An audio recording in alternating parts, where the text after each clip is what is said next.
All right, I'm about to start chapter 13. But before I do, a very important note. This is the first of the 5 bonus chapters that I talked to you about in the introduction. If you're just starting out in the business, please skip this chapter, along with the next 4, chapters 14, 15, 16, and 17, for now, and jump to chapter 18. Come back and listen to these chapters 2 years from now, when they will be much more relevant to you. Now, I know what you're thinking. Okay, so these are the ones that I really want to listen to. I know Gage is saying skip them, but of course, these are the first ones that I'm going to listen to. I get that. I celebrate that. I'm excited that you're excited. I get all that.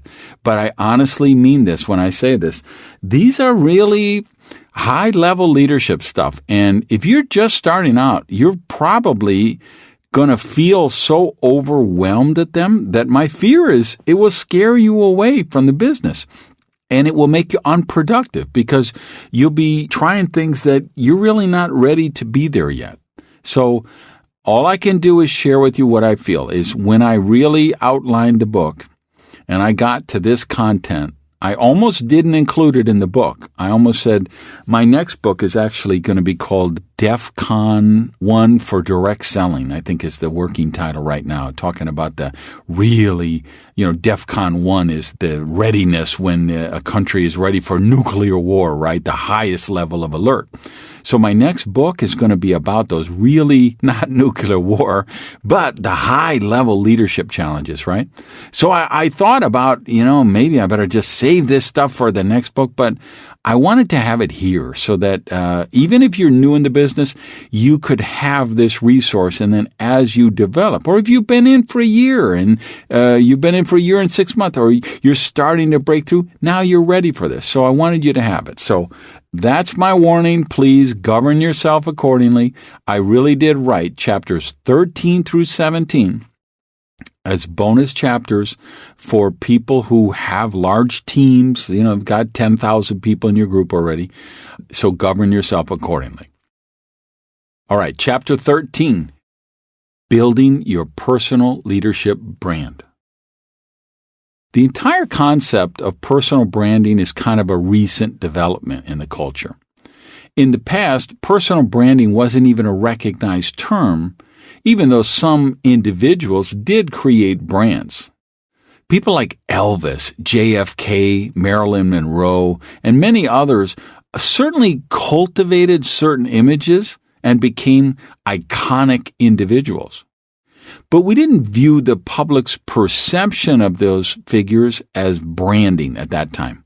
We simply thought they were famous people and that branding applied only to companies and certain products.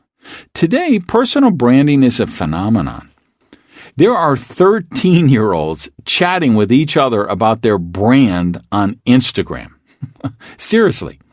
So this phenomenon does impact our profession and has become part of the equation in terms of building a large, successful team, both for company executives and field leaders. And this is another issue that some short-sighted companies or leaders might not like. They don't want their leaders developing a brand or following because they fear that leader could leave in the future, causing their team to follow them. But this is fear-based thinking, and it doesn't reflect the actual situation today. There are a few dynamics that cause this new reality. Let's look at them. Dynamics of personal branding. One of those dynamics is the aforementioned social media. Presidents and popes, authors and evangelists, experts and authorities, they all seem to have social media accounts. So by transference, people have come to expect leaders in all spaces to be on social media. When they're not, their legitimacy almost seems suspect. And yes, obviously some leaders may undermine their legitimacy with stupid posts they make, but that's a topic for another day. For most leaders, social media advances their work, their brand, their persona. One of the other dynamics is that people feel more comfortable following somebody who is branded in a certain way. That brand could be around a variety of possibilities: decisiveness, strength, compassion, empathy, and so on. The point being that leaders stand for something, and the people who choose to follow them know what that particular something is. This is not always conscious, by the way. Many times it's unconsciously that this happens. The final dynamic that's relevant here is what the branding of a leader does for the leader herself. Creating and maintaining a brand requires thoughtfulness. The process makes you do some critical thinking about what you will stand for, how you want to be perceived, and hopefully what you want to be remembered for. This type of contemplation has the potential to dramatically impact and influence the culture that your organization is going to develop. Taken together, these dynamics all demonstrate the benefits and necessity of building a personal brand in today's environment. We'll explore that a little deeper, and of course, we'll discuss how to best do it. But there's a catch. You don't get to control your brand. Other factors outside of your control dramatically impact it. More about this in a minute. And then we need to deal with the issue of duplication. Creating your personal brand in a way that doesn't hamper people's ability to replicate your results. This can get a little messy. So let's revisit some of my thoughts on branding that I wrote in my Risky is the New Safe book. And I'm just going to kind of update them into what you're facing in our space today. The real truth on branding. A brand is a memeplex, a collection of related memes, also known as mind viruses. And nothing spread memes faster than the internet. And by the way, meme really means mind virus. I know when you hear meme today, you think it's a slide that you see on Facebook or Instagram. They've kind of hijacked the term. But the idea of a meme or a mind virus was pioneered by Richard Dawkins in his book, The Selfish Gene. And a meme is actually a mind virus that parasitizes the host and causes them to replicate the meme. And nothing spreads memes faster than the internet, right? When Nike creates a YouTube sensation like Write the Future, remember that video? When millions of people tune in to see Tim Cook launch a new Apple product, or when someone tweets or posts a review on a website, updates their Facebook status, or adds a pin about their new iPad on their Pinterest page, memes are flying and branding is taking place. The goal is getting that process to happen about you, your team, and the special events you are conducting. Obviously, this won't be on a worldwide scale, maybe like Nike, but it's the same process on a much smaller scale. Navigating the minefield of branding and positioning has never been easy. Now the process is getting more complex. While you couldn't control your brand in the past, you could at least try. Social media has made that close to impossible now. However, the flip side is that you really know what your brand represents in the marketplace and when you need to fix something. I told you before, the best products for leverage sales are products that are unique, exclusive, and highly consumable. And you know what products are best for creating branding buzz? Products that are unique, exclusive, and highly consumable. The company you represent has a brand. Your product line may have a separate one or be a part of the bigger brand. But in either event, your brand is not the logo or tagline. Your brand is how the market perceives you. And that is created by the experience your customers, candidates, and team members experience. The internet allows people to share those experiences more readily, and that has impacted branding, obviously in a big way. And of course, social media has made branding even more interesting. On the surface, your brand is how the market perceives you. On a deeper level, your brand is how the market perceives what you can do for them. But at the ultimate level, and now we're talking about the rarefied era of brands like Apple, Cirque du Soleil, Starbucks, and Nike. At this level, your brand is about how you make the consumer feel about him or herself. That 350-pound guy you see taking the escalator, he would get winded in a chess match. But in his mind, he's an elite athlete because he's wearing a t-shirt that says, "Just do it." I'm an old guy who took about 2 years to figure out how to send an emoji. But I use a Mac.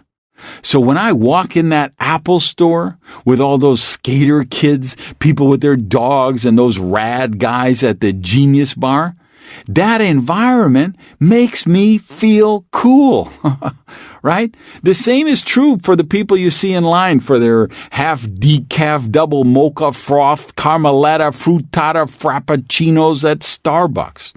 The ones browsing around in the Nike superstores, and those who are mesmerized by a performance of Cirque du Soleil. They are passionate advocates of the product they are buying, really the product they are experiencing. They believe in what they buy and want to share that experience with everyone they know. They move from customers to a marketing team more powerful than any amount of money can ever buy. This is the epitome of what Seth Godin describes in his brilliant book, Tribes.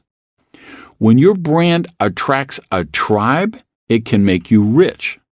And nothing inspires a tribe more than making people feel a certain way about themselves. Nike makes everybody feel like an elite jock. Starbucks admits you into the clubhouse. Apple lets you be one of those cool kids. And Cirque takes you to an enchanted place.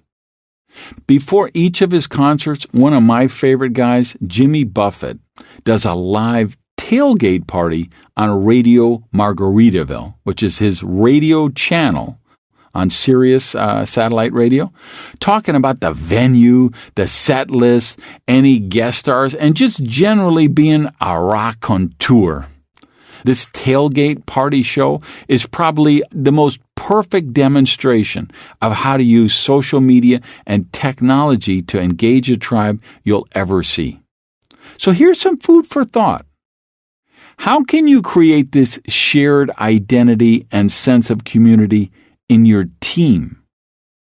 Right? All of Jimmy's fans, they're called parrot heads, and they follow him around the world from concert to concert to concert. There are people who have gone to 200 Jimmy Buffett concerts, just like Grateful Dead people, right? That's shared identity. That's a sense of community. How can you create that with your team? How do you want your personal brand to make your team feel about themselves? What if you streamed a live tailgate party before your next convention, right? So you've got your big convention in Salt Lake City, and so you jump on Facebook or Periscope and you live stream a tailgate party for the people back home who aren't there at the convention. Just think about things like that. All right, let's look at positioning yourself as a leader. Let's leave the macro and look at the micro. Think about when you've been on a plane, it hits some turbulence, and the pilot comes on the PA, right?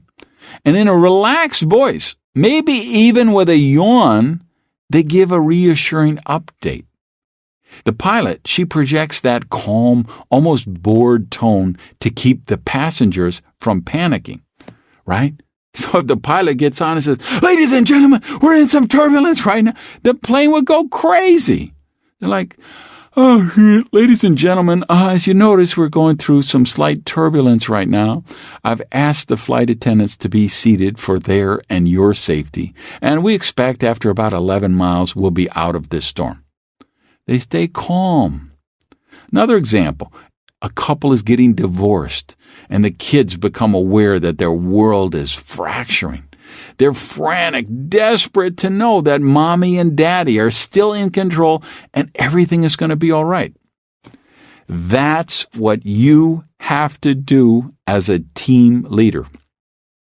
See why I say these are bonus chapters? This isn't stuff to try and teach somebody their second week in the business. But when you've got a team of 10,000 people, you got to be cognizant of this.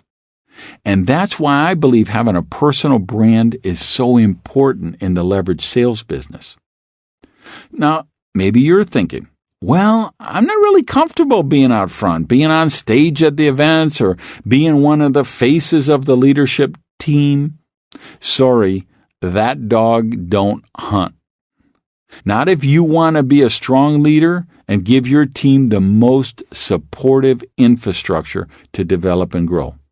Here's what you need to be considering. Your people anxiously want and need you to be a leader. They need you on the stage. They want to take pride in your leadership and feel that satisfaction of ownership and sense of belonging that comes with being on your team. Please listen to that last paragraph again. Here we go. Your people anxiously want and need you to be a leader.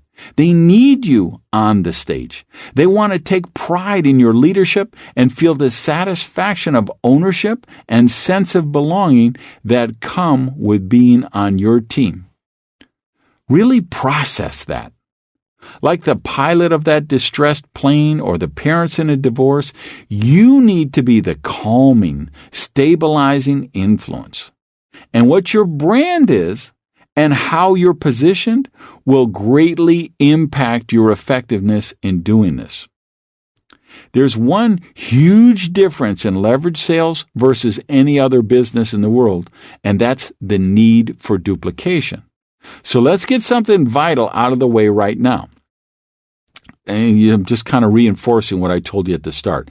I'm not suggesting you talk about any of this in your new member orientation. Don't make a peep about this to a beginning distributor. What we're discussing here is for leaders who are going to build a team of at least 10,000 people. This is a conversation you probably have with somebody after they've been in the business for a couple of years. We need to stair-step people in their learning process. Stage 1, we need to just focus on how to get customers.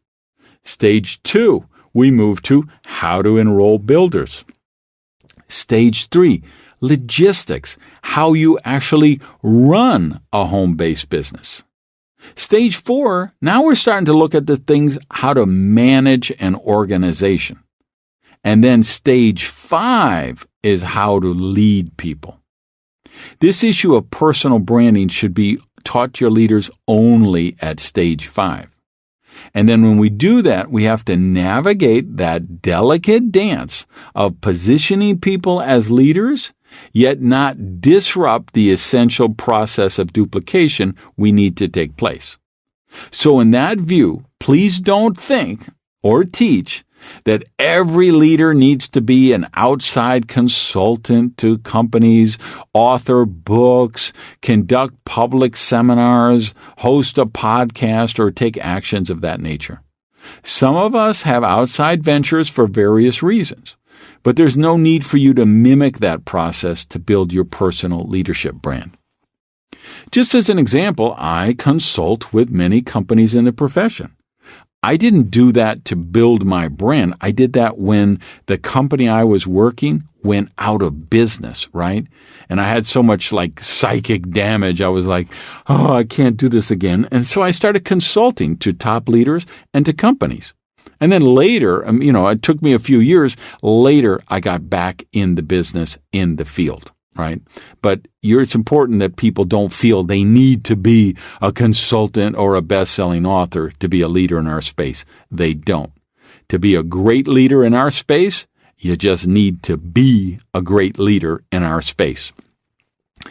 One of the biggest issues I see in the profession is leaders who think success comes from building up their own image as a superhuman achiever. You may look great in a cape and tights, but you will create a lot of starstruck followers unable to replicate your results. You suck all of the oxygen from the room. So you don't need $1 million deal for an autobiography from Simon & Schuster or your own primetime TV show. Let's just position you as somebody with credibility, authority, and expertise whose team others will want to be a part of. There are a few staple items that are extremely helpful in positioning you in the personal brand space you're looking for. Number 1, photo shoot. The camera in a smartphone today is the equivalent of a camera that used to cost $1,500. Yet I'm continually shocked that when I ask a leader, somebody who's going to be presenting at a major event, to send a recent great pic, they can't. They don't have one. In 2019, 2020, they don't have a pic. Typically what they send me is blurry, has terrible lighting, looks 15 years old, or it has them preening with plump Aunt Gertrude in her bikini at a water park. By the time you're attaining a leadership position, you should invest in a photo shoot with a professional photographer. And also make sure you're capturing lots of video and pics on your award trips at those luxury resorts around the world. Ultimately, you want to have 4 types of photos: a headshot, a 3/4 head and shoulder shot, a business action shot, and lifestyle photos and videos. These photos and videos can be used for event flyers, business cards, and websites. A lot of times your company will design recruiting materials and want action and lifestyle clips from team members to showcase success. Make sure that you have some of these in case you get asked. Number 2 thing is your story. This is the background that provides context, gives social proof, and allows candidates to connect with you. Mine is that of a high school dropout who went from minimum wage dishwasher to multimillionaire. Andy Dooley was an immigrant pizza delivery guy. Sarah Robbins was a school teacher, and Eric Gamio was a head-banging rocker. Your story doesn't have to be a used to be sleeping under the bridge story. Please understand that. The story of someone who walked away from a prestigious, high-paying or status job to work from home and spend more time with their family can be just as powerful. Real and relatable is much better than hype and hoopla. This story is what your team members tell their friends on the phone when they're inviting them to come and see you speak. The whole point of the story is to let both candidates and team members find commonalities in their own experience so they can put themselves in the picture. So when Sarah is coming to town, people are calling all of their school teacher friends. Hey, you got to come and hear this lady. She was a school teacher like you, and now look at how. When I'm coming to town, they're calling everybody they know who's a busboy, dishwasher, waiter, or cook. Hey, you got to hear from this guy. He was a dishwasher, and now he's successful, right? The other objective your story accomplishes is making it easy for candidates to see what your team culture is really about, so they know if they want to be a part of this type of group. Third thing is your bio. This is the written or the official encapsulation of your story. This is the one people will use on the flyers and the websites promoting an event when you're appearing. Your bio only needs to be a few sentences, but it's shocking how many people in our space have never thought this out. Your bio, this is where you mention that you're the number 1 income earner in the world, or the number 7 income earner in Hungary, that you've built a team of more than 10,000 people, or that you have team members in 21 different countries, or you've reached the rank of Diamond Presidential Super Blood Wolf Moon Supreme Commander, right? Just the simple act of providing a pic, a bio, and a story for your team allows you to be dramatically more effective in supporting them. Do you get that? I'm not telling you to build these bio and pics to make you a superstar. This actually is so you can better support your team, because they use these tools to edify you, and then you're able to come down in the group and edify what they are doing. And by providing your team with these tools, you are modeling the behavior they will need to adopt as they progress into the leadership ranks. These 3 simple tools, a bio, story, and photo, will play a big part in creating the positioning you're looking for. The cool thing about all this is you get to choose what you want to be about. Think of some of the different ways people in our business approach this. Chris Brady and Orrin Woodward are best known for their leadership expertise because of their work and their books on the topic. Lily Rosales has mad skills in leadership, recruiting, and team building. But the personal branding she is best known for is her coochie, right? That love and empathy she demonstrates to people. My brand is centered on my gifts at systems and duplication. People join my team because they're confident they will achieve duplication.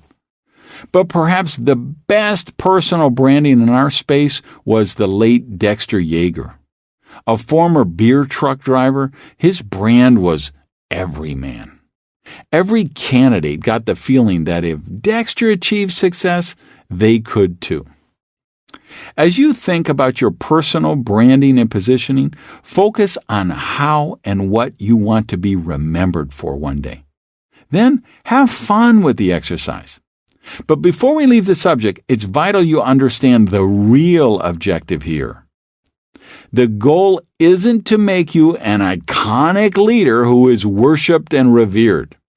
The desired outcome is that your team knows who you are, what you're about, how you inspire them and make them feel.